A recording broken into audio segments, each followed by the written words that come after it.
सत्य बताओ, अन्यथा। महाराज, बचाइए मुझे, बचाइए महाराज।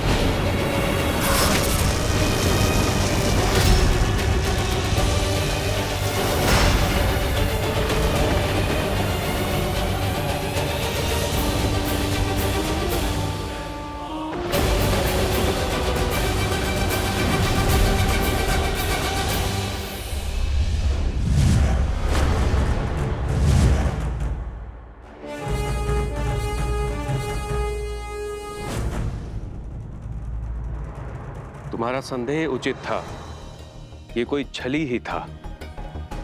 चिंता अपनी नहीं, इन युवकों की है जिन पर मायावी शक्तियों का उपयोग किया है इसके महाराज ने। वो उन्हें तो बचाना होगा ना। यदि वो गुफा में बंद रहे तो उनके प्राण चले जाएंगे। यदि इन्हें खुला छोड़ा गया तो वो अपने ही गांव वालों को मार डालेंगे।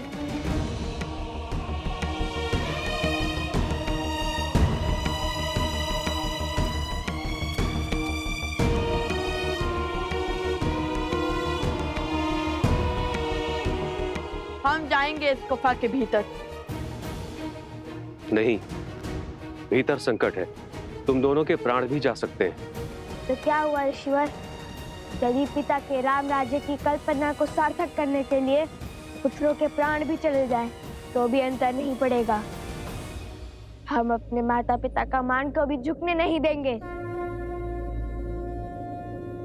अद्भुत, मेरा आशीर्वाद तुम दोनों के साथ है।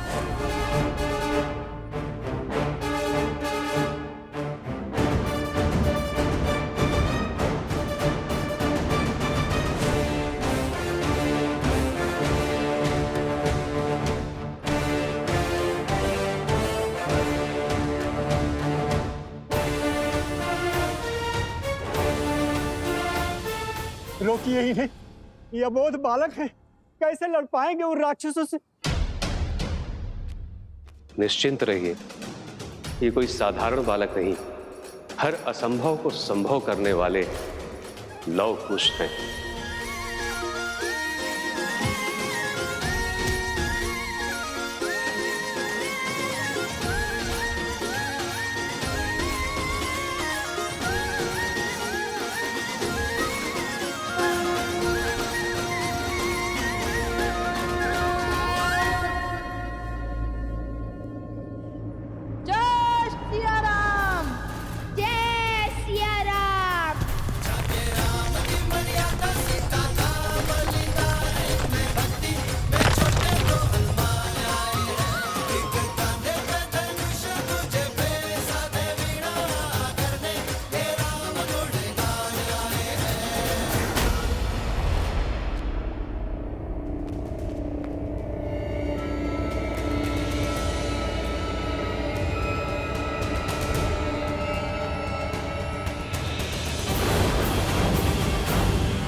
श्री रामचंद्र कृपालु भजु मन हरण भव भय दारुणम। नव कंज लोचन कंज मुख कर कंज पद कंजारुणम।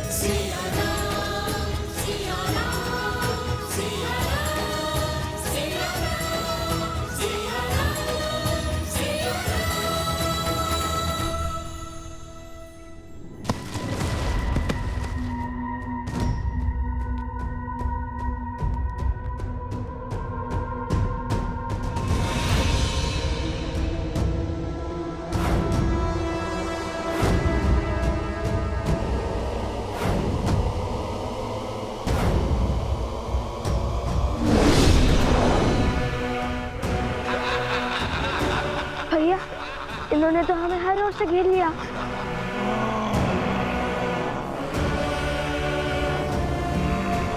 हम इन पर हर और से वार करेंगे। ये लड्डुओं को गोल बनाइए।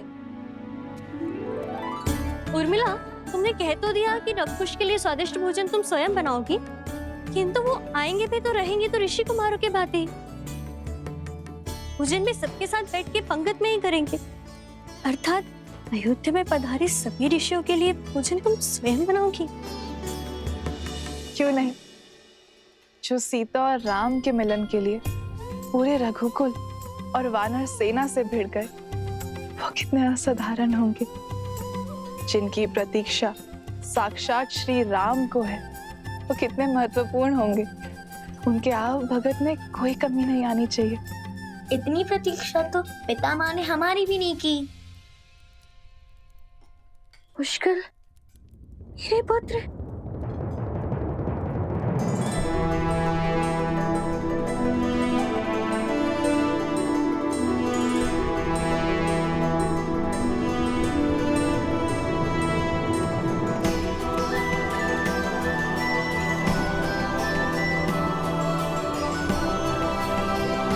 पुष्कर, सुताक्ष, माता,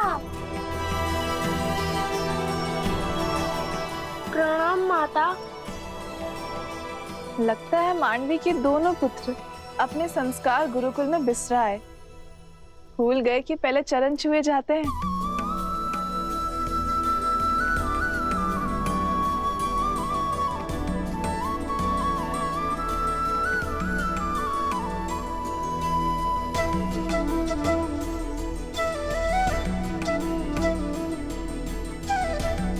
चाची माँ, अब तो बता दीजिए, पितामह उन ऋषि कुमारों से मिलने के लिए इतने उत्सुक क्यों हैं? ऐसी क्या बात है?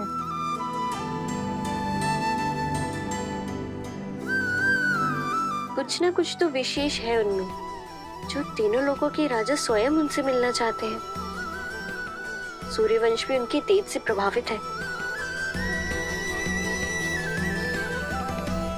जो भाव कभी हमारे लिए नहीं उमड़े, वो भला लव कुश के लिए क्यों?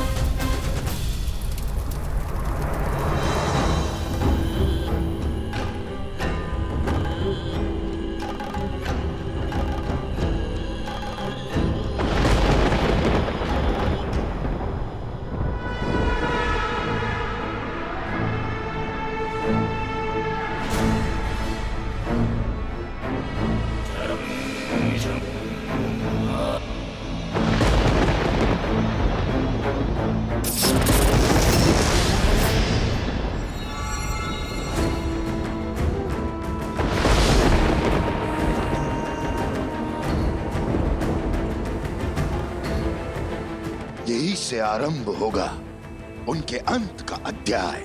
यही लिखी जाएगी उनके संहार की कथा।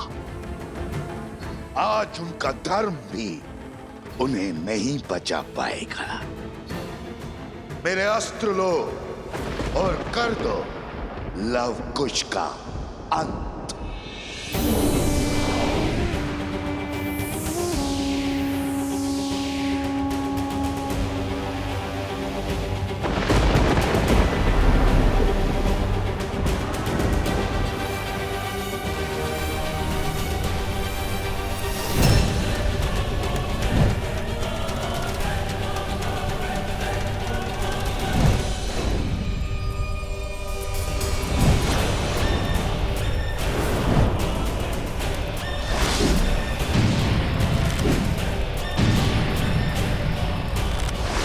ये पवित्र अग्नि अब हमें और नहीं बचा पाएगी कुछ।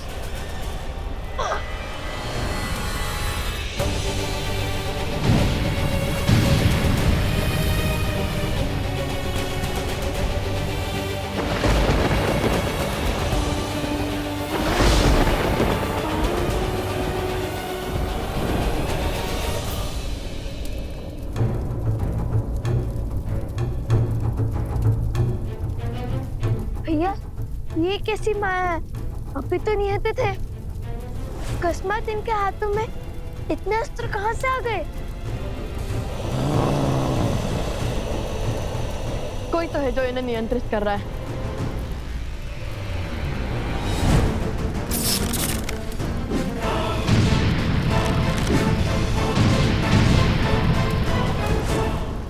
भैया, अग्नि ये तो बुझ गई। ये तो हमारी ओर ही आ रहे हैं।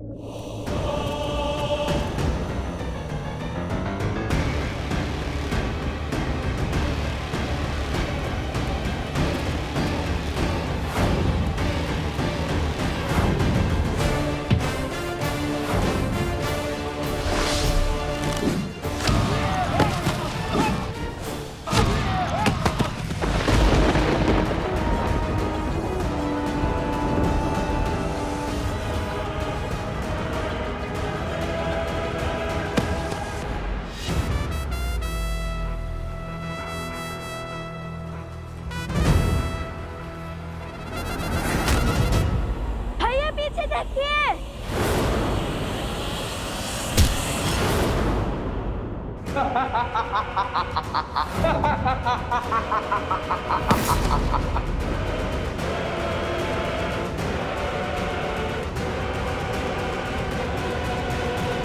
भैया उनका अध्याय अभी समाप्त कर देता हूँ। नहीं कुश, ये असुर नहीं है। यदि ये असुर होता तो इसी क्षण इनका अंत हो जाता, किंतु केवल इनकी बुद्धि पर किसी असुरी शक्ति की माया हावी हुई है। ये अपने सुध खो बैठे हैं। कुश, हमें इन्हें इनकी सुध लौटानी होगी। यदि हमने इन्हें मारा तो बहुत से जीवन समाप्त हो जाएंगे। बिना किसी दोष के ये सब मृत्यु दंड के भागी बन जाएंगे।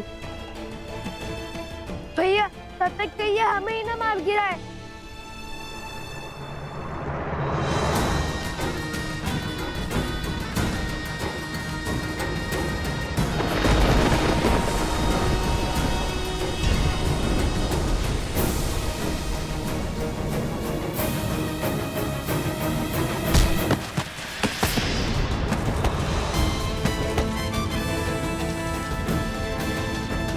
भैया योजना क्या है? देखने, समझने और प्रतीक्षा करने में रहेंगे तो प्राणों से हाथ धो बैठेंगे। कुश, कुश, कुश।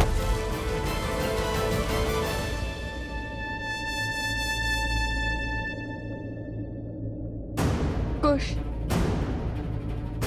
हमें इन्हें बाहर ले जाना होगा। नहीं नहीं, यदि उन्होंने गांव वालों पर प्रहार किया तो? शांत कुश।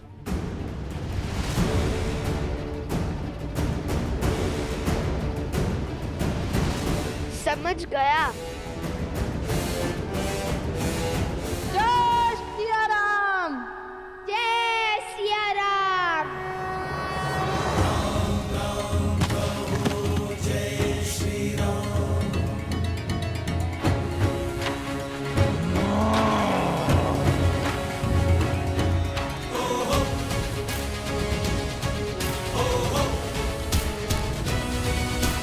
राम राम कहु जय श्री राम, दशरथ नंदन राजा राम।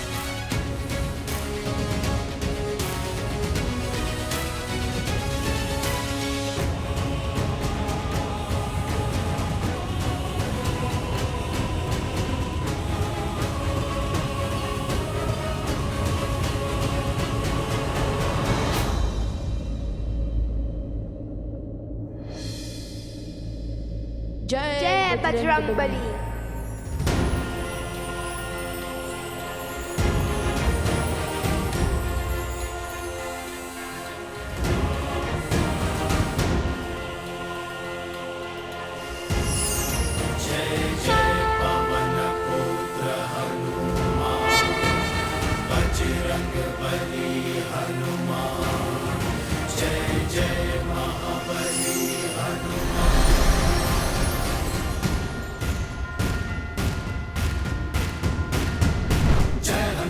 ज्ञान गुण सागर, जय कपीस तिहु लोक उजागर। राम दूत अतुलित बल धामा, अंजनी पुत्र पवन सुत नामा। राम दुआरे तुम रखवारे, हो क्या बिनु पैसारे। आपन तेज समारो आपे, तीनों लोक हाथ करे कापे।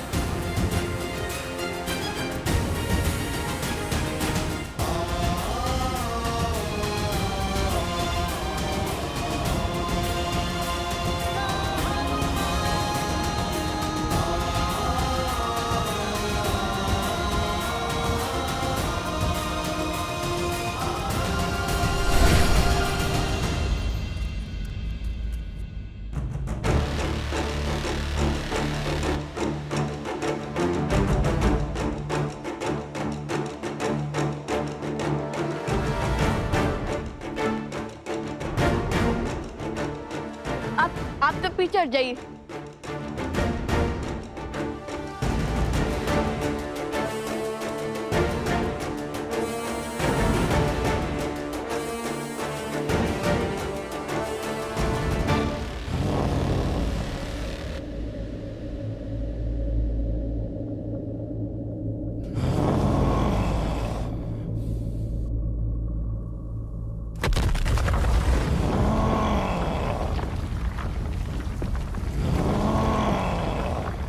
भैया वो आ रहे हैं।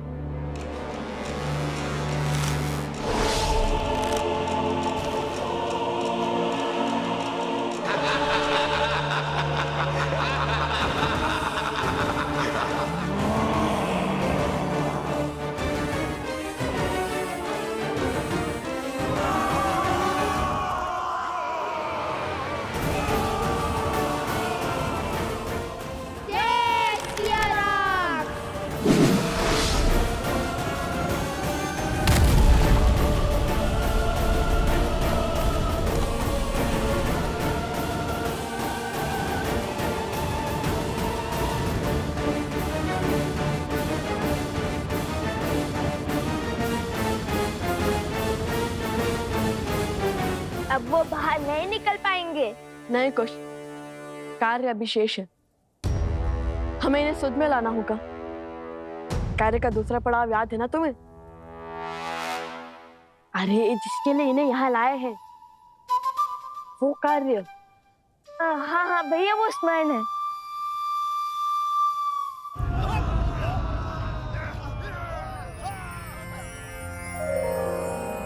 हे ऋषिवर, हम इन्हें यहाँ बाहर इसलिए ले आए ताकि इनके जीवन की रक्षा हो सके।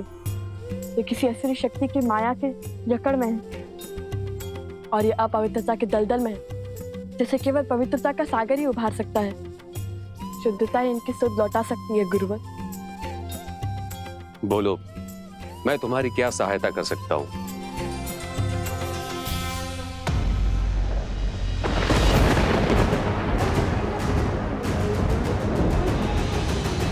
ओम शुद्धिदाता गंगा माता नमो नमो। ओम अमृत रूपनी नमः।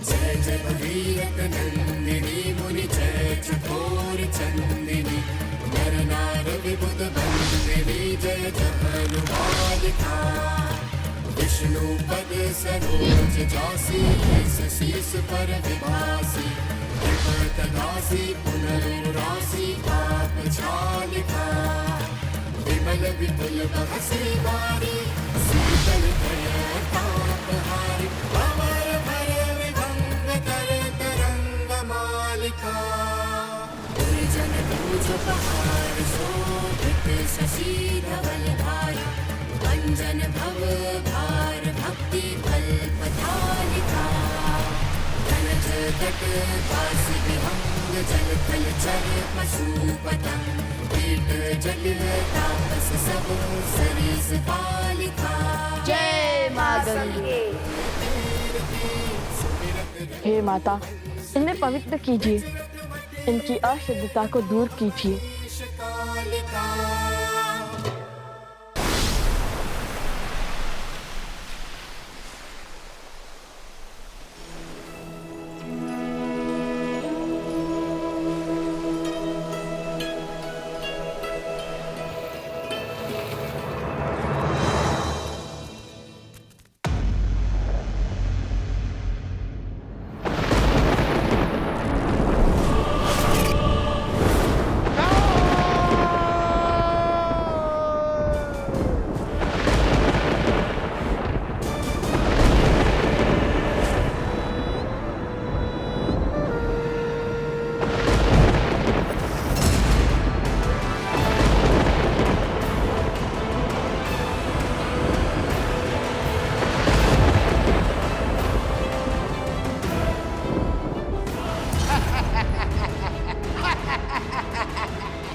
बस बहुत हुआ।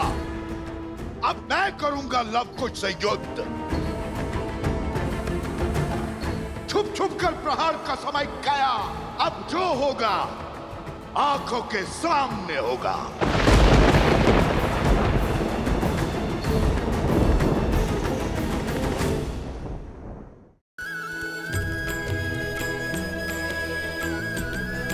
लव कुश, तुम दोनों ने केवल इनका ही नहीं, इस गांव का भी उद्धार किया है। संसार को शुद्धता का मार्ग दिखाया है। प्रभु श्री राम का आशीर्वाद तुम दोनों पर सदा बना रहे।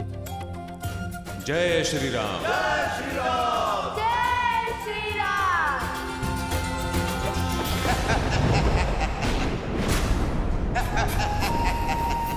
फिर हार गए? कुछ नहीं होगा तुमसे, किसी योग की नहीं हो तुम। रावण के कुल पर कलंक हो कलंक। तुम इतने निर्बल हो कि 2 बालकों से युद्ध नहीं कर पाए।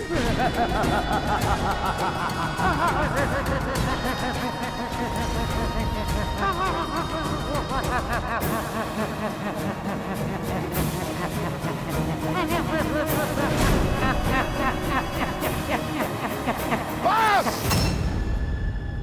बस बहुत हुआ। चुप चुप कर प्रहार का समय गया। अब जो होगा आंखों के सामने होगा।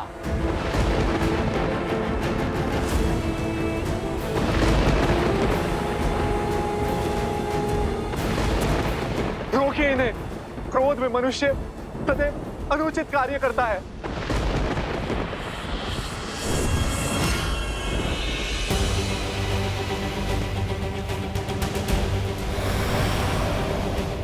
रुक जाइए भैया, मेरी बात तो सुनिए।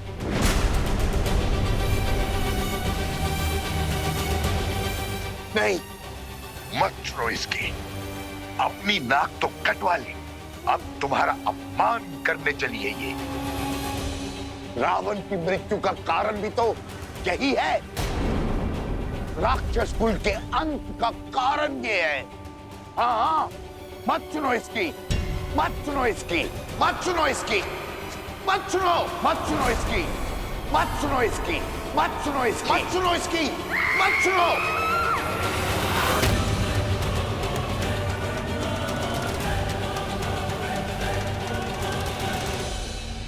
ये तो केवल शीश है भैया, आपके मार्गदर्शक है, आपका बल है, किंतु बुद्धि वो तो आपके भीतर है भैया।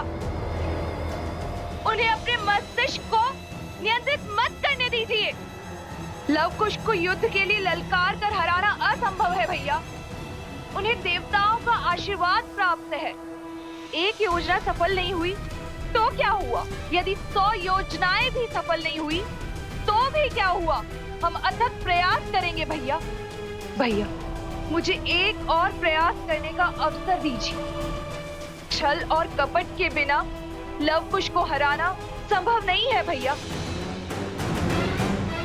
विनती है मेरी भैया, रुक जाइए। मैं जब तक लौटकर वापस ना आऊं, आप गुफा से बाहर मत निकलिएगा।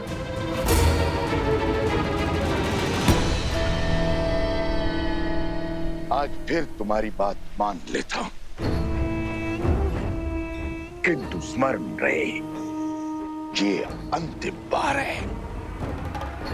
यदि आज लव कुश नहीं मरे तो रावण और राम के कुल के बीच एक भीषण युद्ध होगा जो इतिहास बनेगा, जिसे संसार सदा स्मरण रखेगा। आप निश्चिंत रहें भैया, शीघ्र ही राम और सीता को लव और कुश के अंत की सूचना मिलेगी।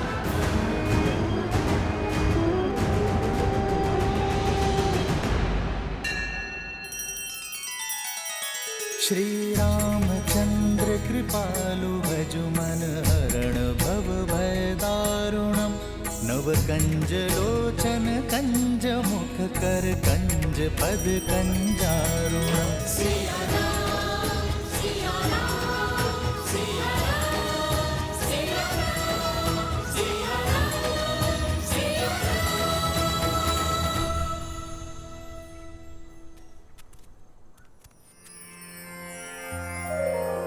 धन्यवाद ऋषि कुमारों। यदि आप लोग नहीं होते तो हमारी मृत्यु निश्चित थी। आप दोनों ने इस माता को सदा सदा के लिए अपना ऋणी बना दिया है। ये तो हमारा कर्तव्य था। अब आप सबके परिवार सुरक्षित है, आप इन्हें अपना सकते हैं। असंभव!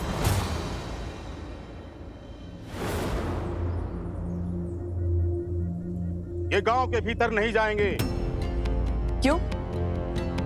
अपनों को अपनाने में कैसे संकोच? आज सुध लौट आई है, कल को पुनः खो गई तो? आज असुरों ने छोड़ दिया, कल को पुनः घेर लिया तो? कौन रोकेगा उन्हें? कौन बचाएगा हमें? सब अपवित्र हो गए हैं।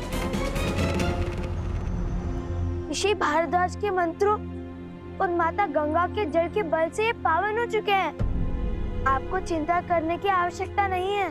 आपने सहायता का प्रयास किया, उसके लिए धन्यवाद, किंतु इन्हें अपनाने का निर्णय मेरा है और मैं नहीं चाहता कि इनके नकारात्मकता का प्रभाव गांव वालों पर पड़े। ये विचार भी कैसे कर सकते हैं आप सरपंच जी? इसीलिए कि आपके संतान पर कोई संकट नहीं आया। मेरा पुत्र इन दो नन्हे वीरों के कारण मृत्यु के मुख से लौटा है और आप चाहते हैं मैं इसे पुनः खो दूं? मौन! पुरुषों के बीच में खड़ी होकर मुख खोलने की उद्दंडता करती हो। जब पुरुष बात करते हों तो स्त्रियों का कार्य सिर्फ सुनना है, प्रश्न करना या निर्णय देना नहीं।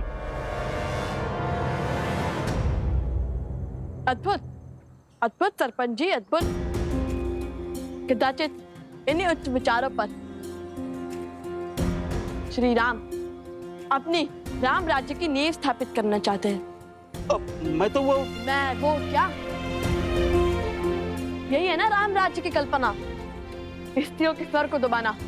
किसी कारण से यदि स्त्री घर शीघ्र न लौटे तो उस पर प्रश्न उठाना, उसे कलंकित करना, उसका सम्मान और उसका जीवन दोनों हर लेना। महारानी सीता के साथ भी तो समाज ने यही किया था ना। एक वस्त्र की पत्नी वर्षा के कारण घर शीघ्र न लौटी तो लोक अपवाद को इतना बढ़ावा मिल गया तो श्री राम को उसका पक्ष लेने के लिए अपनी पत्नी महारानी सीता का त्याग करना पड़ा। आज के लिए तो आपके शब्द, आपके अभिमान और आपका सम्मान अधिक महत्वपूर्ण है, किसी स्त्री के कष्ट और उसके दुख नहीं।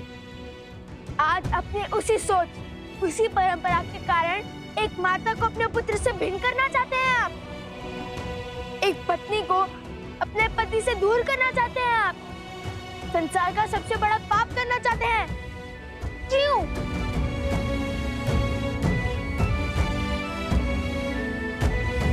आप सब मौन क्यों हैं? कैसे एक परिवार को टूटने का स्वांग देख सकते हैं आप? एक स्त्री के अधिकार और माता के भावों को कुचलने का खेल कैसे खेल सकते हैं आप? एक बात समझ ले आप सब और आपके सरपंच जी, जो स्त्री घर चला सकती है वो गांव भी चला सकती है और राज्य भी। राम राज्य की कल्पना तभी सार्थक होगी जब सबको सम्मान मिलेगा, सबको समान देखा जाएगा, स्त्री और पुरुषों को एक समान रखा जाएगा। बस, बहुत बोल लिया तुमने, अब मैं बोलूंगा। इस स्त्री ने गांव की मर्यादा को तोड़ा है। इसके कारण गांव के सरपंच को 2 बालकों के कटु वचन सुनने पड़े हैं। ये दंड की भागी है और इसे दंड मिलेगा। इसका ये दंड है, ये सूर्यास्त से पहले गांव छोड़कर चली जाए और इससे कोई बात नहीं करेगा। स्वामी,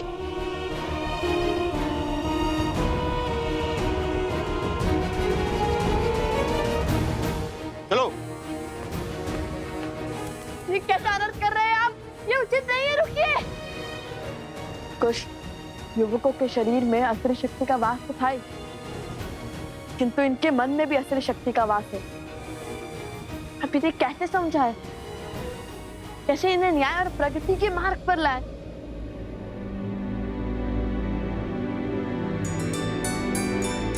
भैया,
सिखाया क्यों खलती जो प्रश्न उठाया, पुरुष का कैसा ये हट अभिमान, राम सिया राम सिया राम सिया राम।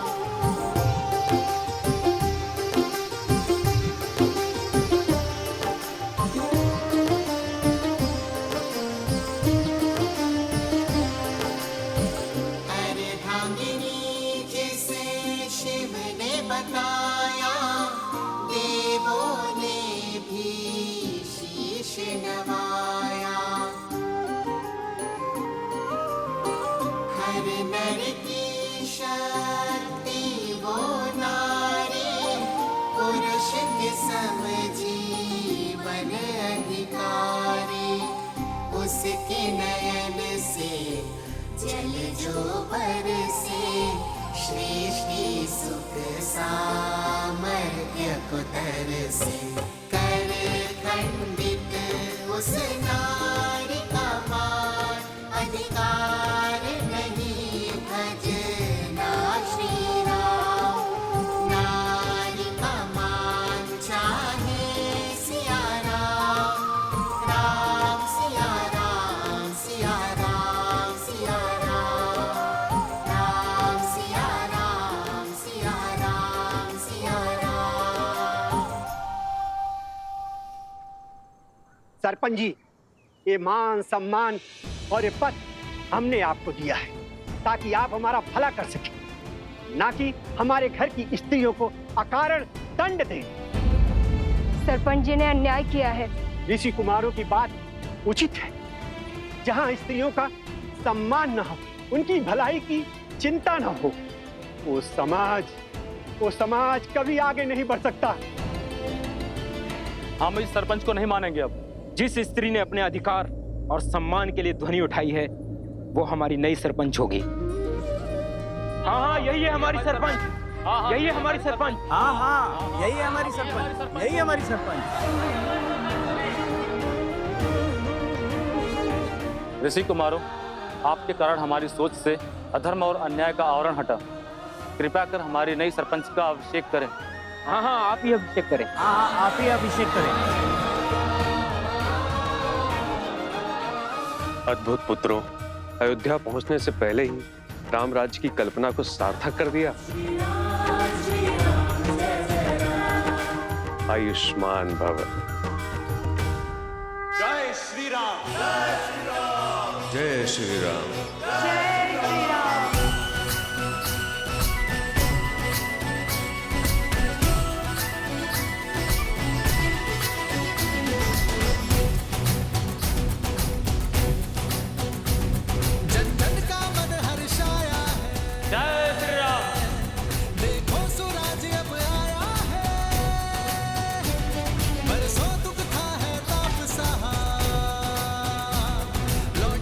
शीतल छाया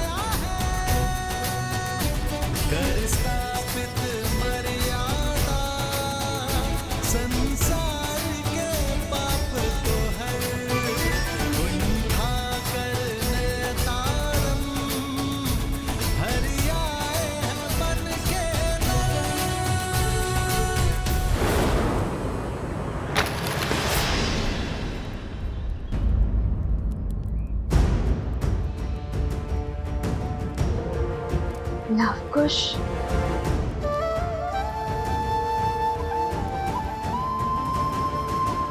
क्या हुआ देवी सीता? नहीं, कुछ नहीं, बस एक आभास सा हुआ, जैसे कि सब शुभ होने वाला है।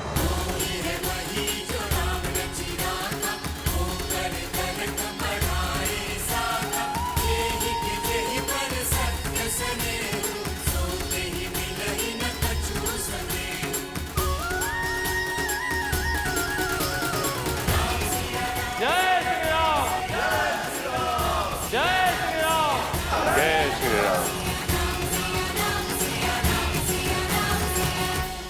कोई कर्म जो मन को प्रफुल्लित कर रहा है, मानो जैसे जैसे शीघ्र ही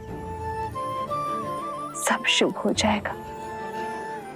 समाज में व्याप्त जिस बुराई के लिए मैं और श्री राम अलग हुए थे, वो युद्ध अब गति पकड़ चुका है। ओम इष्ट देवताभ्यो नमः स्वाहा।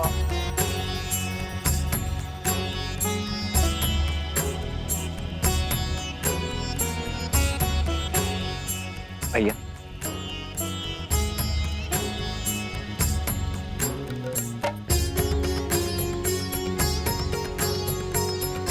ये 5 पत्तियों वाला बेलपत्र बहुत दुर्लभ होता है लक्ष्मण।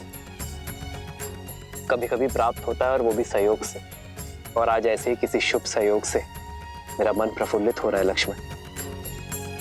मानो जैसे मेरा मन हर दुविधा से दूर हो, हर संकट से परे हो। कुछ शुभ अवश्य घट रहा है। हमारे अश्वमेध यज्ञ का अश्व हर स्थान से निर्विघ्न विचरण करता हुआ आ रहा है भैया। कदाचित वही आभास आपके मन में हर्ष का कारण है। नहीं लक्ष्मण, अश्वमेध यज्ञ का अश्व इसका कारण नहीं है।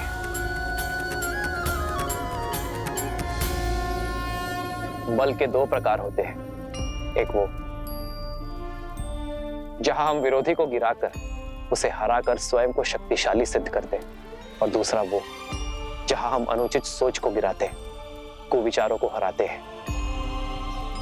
यदि ये अश्वमेध यज्ञ शक्ति का प्रतीक है, तो ये मेरी आशा है कि जिस कारण मैं और सीता भिन्न हुए, वो कारण ही समाज से मिटा दिया जाए।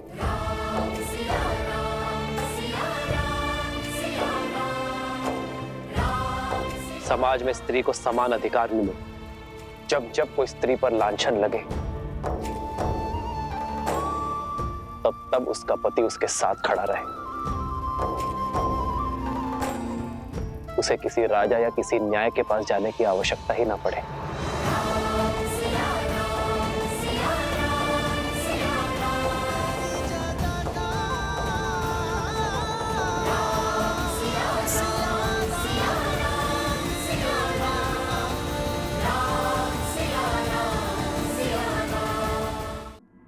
अति उत्तम भैया, आज तो आनंद आ गया। अरे भैया, हमने आज इतना शुभ कार्य किया और आप प्रसन्न होने के स्थान पर विचार से घिरे हुए हैं। हमने जिस कार्य का बेड़ा उठाया था उसका शुभारंभ तो कर दिया, किंतु जैसे जैसे हम अयोध्या की ओर बढ़ेंगे, ये कार्य और कठिन होता जाएगा। स्मरण है ना, वो रक्षक बार बार किसी महाराज को बुला रहा था। बचाइए महाराज। और ये वही है जो हमारे हर कार्य और उद्देश्य के बीच में बाधा बनता है। इसलिए हमें बड़ी सावधानी से उचित शब्दों का प्रयोग करके अपनी बात को सभी के समक्ष रखना होगा।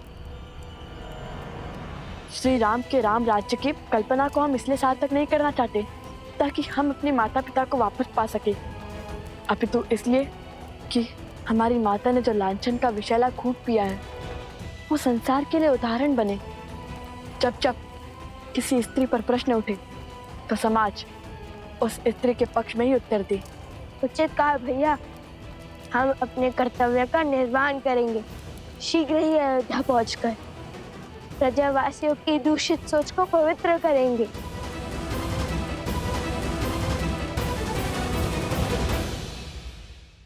कल्पना को हम इसलिए सार्थक नहीं करना चाहते ताकि हम अपने माता पिता को वापस पा सके, अपितु इसलिए कि हमारी माता ने जो लांछन का विषैला खूब पिया है वो संसार के लिए उदाहरण बने। उचित कहा भैया, हम अपने कर्तव्य का निर्वहन करेंगे। शीघ्र ही अयोध्या पहुंचकर प्रजावासियों की दूषित सोच को पवित्र करेंगे।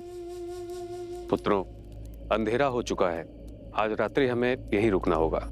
जी गुरुवर। जी गुरुवर।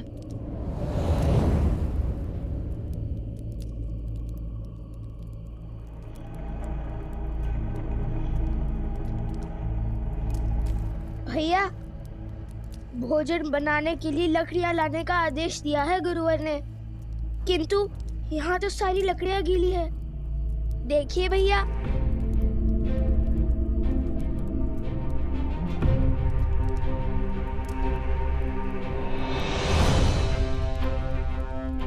बिना वर्षा के ये गीली कैसे हुई? चलिए आगे देखते हैं।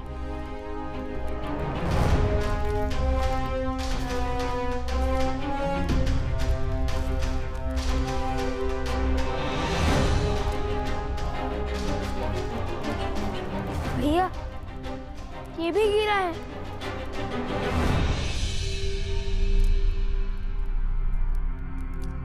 ये भूमि तो बिल्कुल सूखी है, किंतु आसपास के सभी पेड़ पौधे गीले हैं।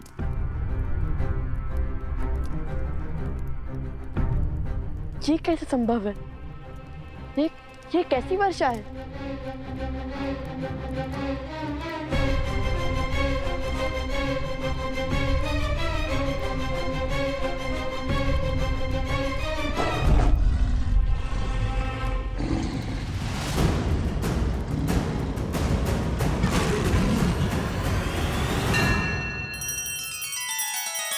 श्री रामचंद्र कृपालु भजु मन हरण भव भय दारुणम नव कंज लोचन कंज मुख कर कंज पद कंजारुणम।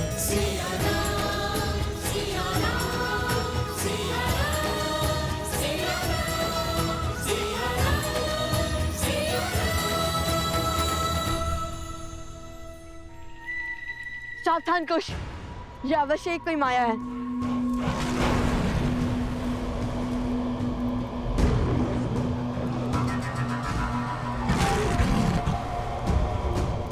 चलो चलकर देखते हैं।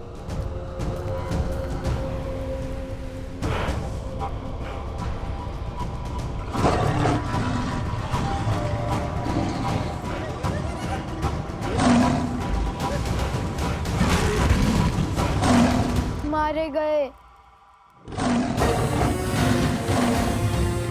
भैया, इतना विशाल, इतना क्रूर, ये सिंह है या साक्षात यमराज? ये कोई साधारण सिंह नहीं, कोई मायावी है। मैंने कहा था ना तुम्हें कुछ, जैसे जैसे हम अयोध्या की ओर बढ़ेंगे, ये माया का जाल हमारे मार्ग में बाधा बनेगा और हमें इसकी काट भी खोजनी होगी, क्योंकि बिना लड़े ये नहीं हटेगा। अरे भैया, जो वीर अपने पिता मेधावी महाराज श्री राम के सामने भयभीत न हुए, इतने बड़े बड़े योद्धाओं के सामने डटे रहे, उन्हें एक सिंह क्या हराएगा?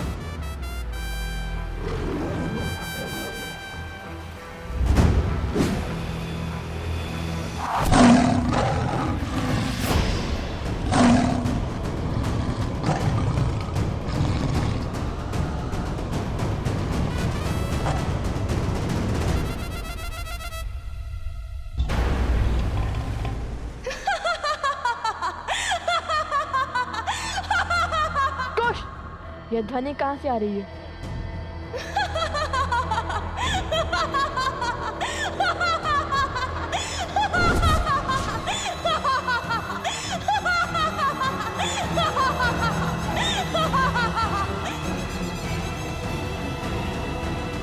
लो, कुश, जानती हूँ कि हर माया की काट खोजने में सक्षम हो तुम दोनों, लेकिन इस बार मैंने ऐसी माया रची है जिसकी काट असंभव है, असंभव। चुप कर, बात करने वालों पर इतना अभिमान शोभा नहीं देता।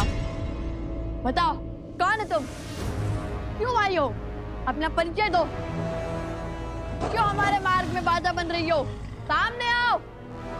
यदि अपने प्राण प्रिय है तो हमारे मार्ग से हट जाओ। स्वयं को बहुत बड़ा धनुर्धारी मानते हो ना, किंतु हर महान व्यक्ति के उद्देश्य भी महान होते हैं, जैसे धर्म की रक्षा करना। और मैं अपने पग तभी पीछे लूंगी जब तुम उस विशाल काय सिंह को मारकर अपने धर्म की रक्षा करोगे।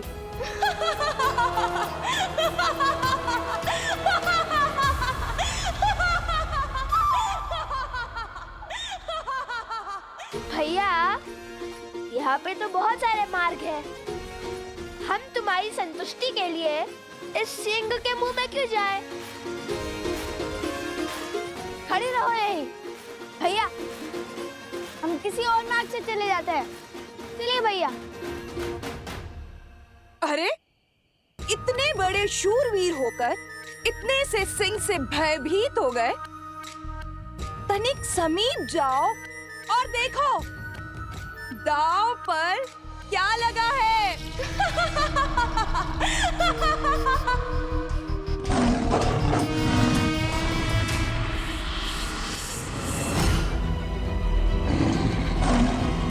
शीघ्र आइए, जल्दी शीघ्र कीजिए। ये तो सोमकर्ण, उपगुरु, अवत्सरा और भाभीश्री प्रस्ताव है। किंतु ये सब यहाँ कैसे? अरे ऋषिवर! बहुत संकट है, रुकिए।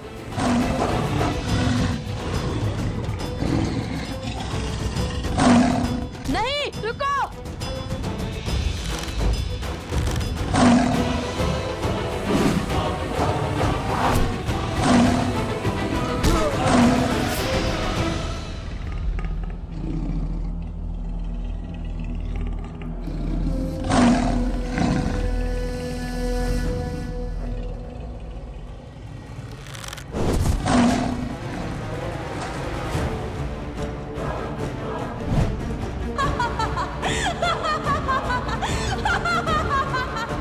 अभी भी यहाँ से जाना चाहते हो लवकुश, अपने साथियों को मृत्यु के मुख में छोड़कर?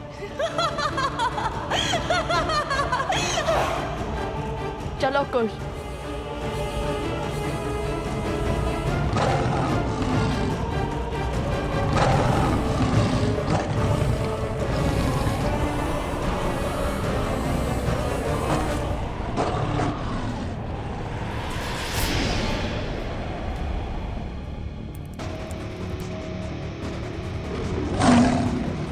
ये सिंह उस और किसे? लव कुश?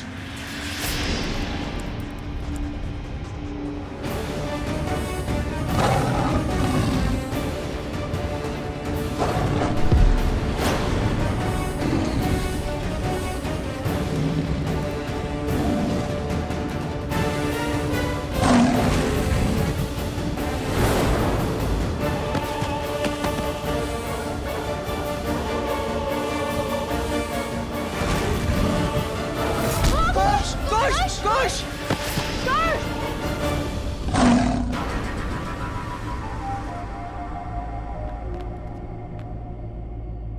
कुश!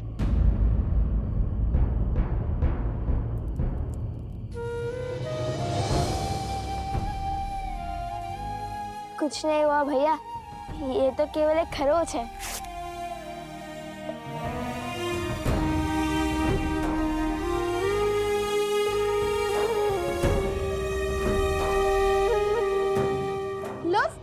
यदि भीतर है तो तुम्हारे प्राण संकट में पड़ सकते हैं। प्राणों से प्रिय मित्र के प्राण दांव पर लगे हैं। आज हमें अपनी जीवन की कोई चिंता नहीं है।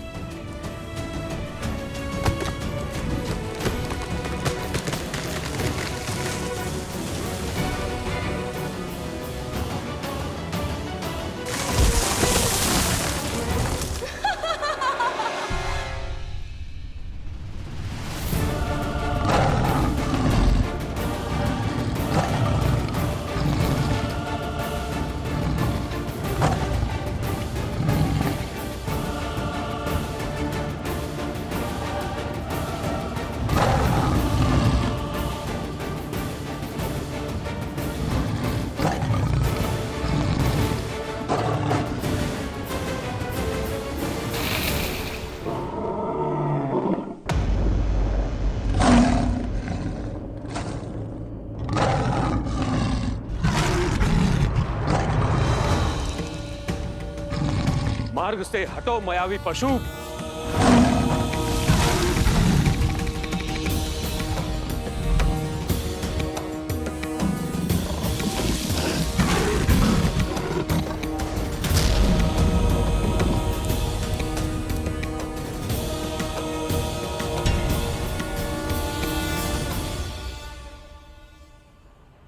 लव कुश, जो करना है शीघ्र करो। ये कुछ क्षणों के लिए ही मूर्छित हुआ है, अब ये उठा तो इसे नियंत्रित करना असंभव हो जाएगा। ध्यान रहे, घायल सिंह और भी अधिक घातक होता है।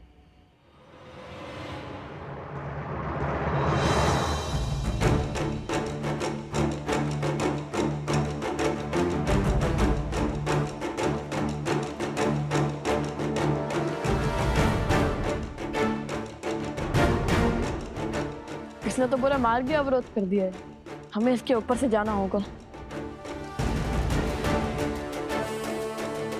आप यहीं रुकिए गुरुवर, हमारी प्रतीक्षा कीजिए, हम वहां पहुंचकर आपको बुला लेंगे। क्या हुआ कुश, भयभीत हो गए? माना कि इस पर माया की गई है, किंतु है तो ये भी एक पशु ही ना।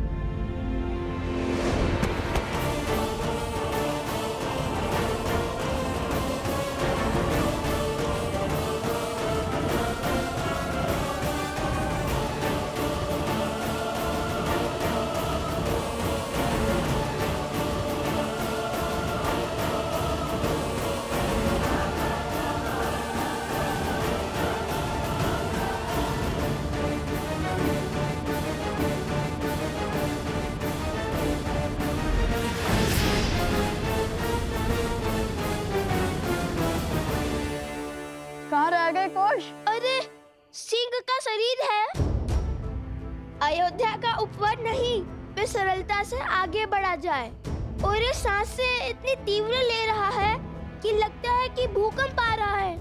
इतनी बातों का समय नहीं है कुश, शीघ्र चलो।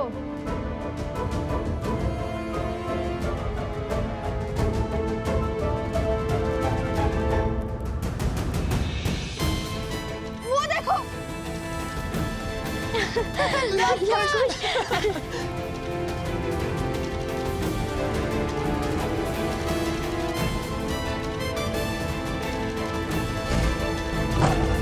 भैया, कुश कुश कुश,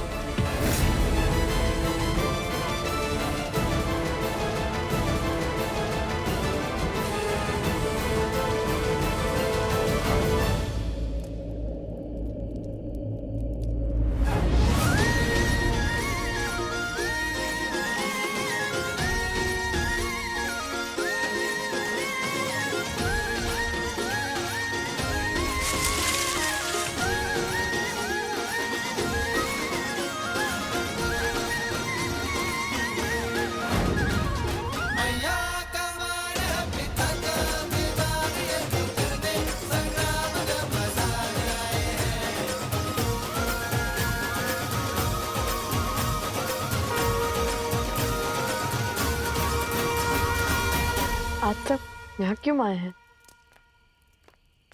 तुम दोनों के लिए। हमारे लिए? हमारे लिए? हाँ, देखो सुग्रीव, जामवंत, विभीषण,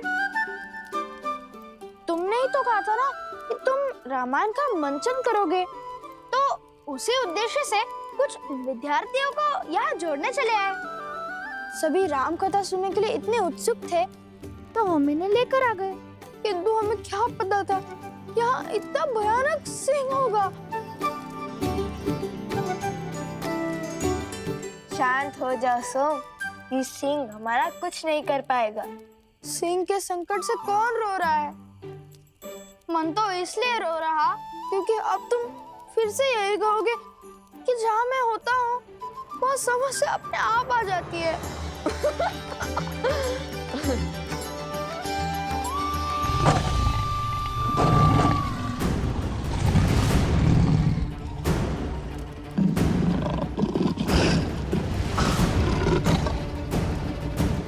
समय बीतने को है। सज रहो।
रुको।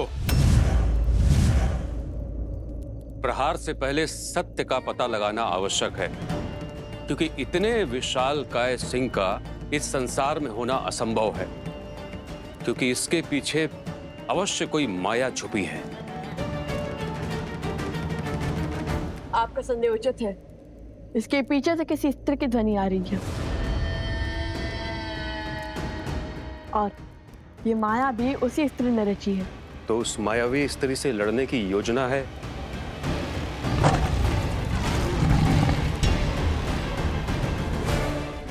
अभी बताते हैं।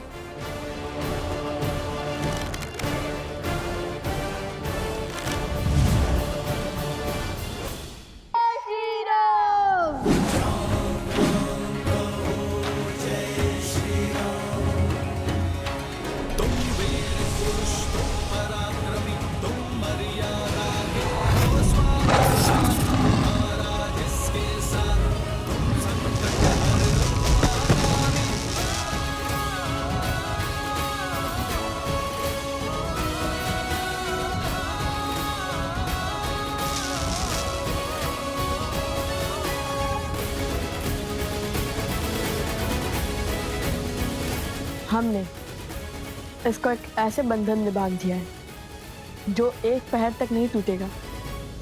इसलिए हमें शीघ्र इस संकट का हल खोजना होगा।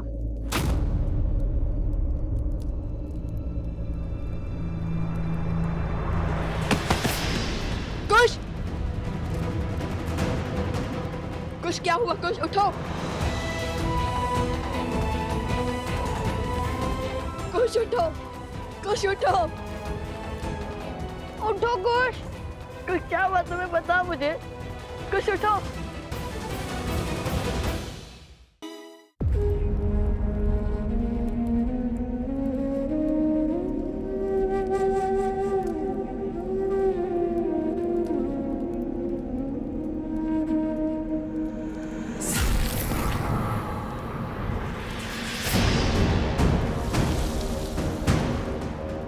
ये क्या?